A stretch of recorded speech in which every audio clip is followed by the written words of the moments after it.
Setiap cerita dimulai dari sebuah doa dan perjalanan. Inilah tempat di mana kata-kata menjadi kisah dan kisah menjadi inspirasi. Selamat datang di Zero Noise Zero, setiap kata sebuah cerita. Jangan lupa like, subscribe, dan nyalakan lonceng notifikasi untuk terus mendukung karya ini. Terima kasih. Selamat malam atau mungkin pagi, siang, atau sore untuk kamu yang mendengarkan ini.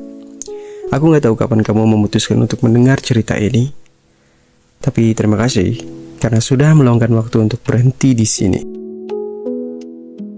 Aku ingin berbagi sesuatu malam ini, sesuatu yang sedang bersarang di dalam pikiranku. Gak tahu, mungkin ini juga pernah kamu rasakan. Tentang rasa yang gak pernah bisa diucapkan. Tadi sore, aku diam di kamar, menatap langit-langit, mencoba mencari jawaban yang sebenarnya aku sudah tahu, tapi aku pura-pura gak sadar. Kau pernah gak merasa seperti ada beban berat yang gak terlihat? Sesuatu yang gak bisa kamu lepaskan, meski kamu tahu itu gak baik buat kamu.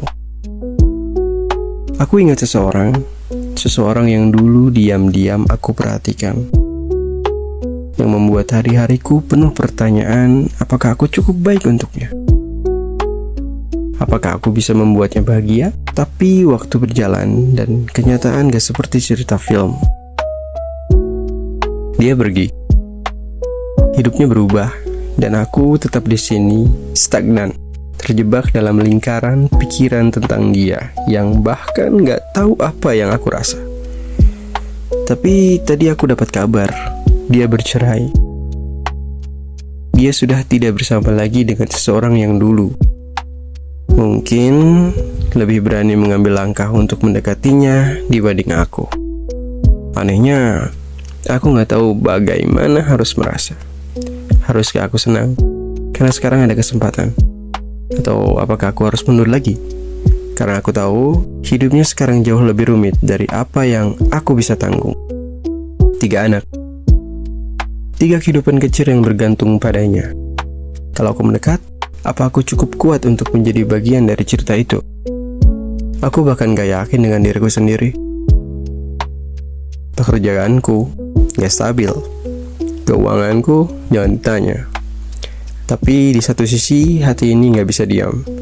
Ada dorongan untuk terus berharap. Meski aku tahu berharap terlalu lama kadang hanya membuat kita semakin jauh.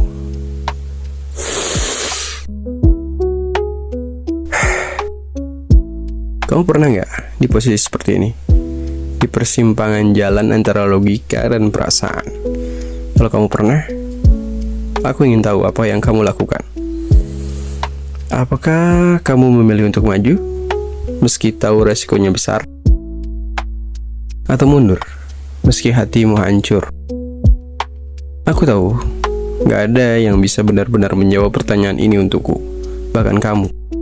Tapi mungkin malam ini kita bisa merenung bersama, karena di tengah kesunyian ini aku yakin ada banyak dari kita yang sedang menghadapi dilema yang sama. Mungkin kita hanya butuh waktu untuk menerima bahwa ada hal yang gak bisa kita paksa, bahwa beberapa perasaan memang hanya pantas disimpan, bukan diungkapkan. Dan mungkin itu gak apa-apa. Karena pada akhirnya, hidup bukan tentang seberapa banyak rasa yang kita miliki, tapi tentang bagaimana kita belajar menerima apa yang ada. Kalau kamu sedang di titik ini seperti aku, ingat satu hal, kamu gak sendiri. Aku ada di sini. Meski cuma lewat suara, kita bisa berjalan bersama, meski hanya melalui cerita seperti ini. Dan semoga besok kita bisa melihat semuanya dengan cara yang lebih baik. Terima kasih sudah mendengarkan aku malam ini. Sampai ketemu lagi di cerita berikutnya. Selamat malam dan semoga mimpi indah menemanimu.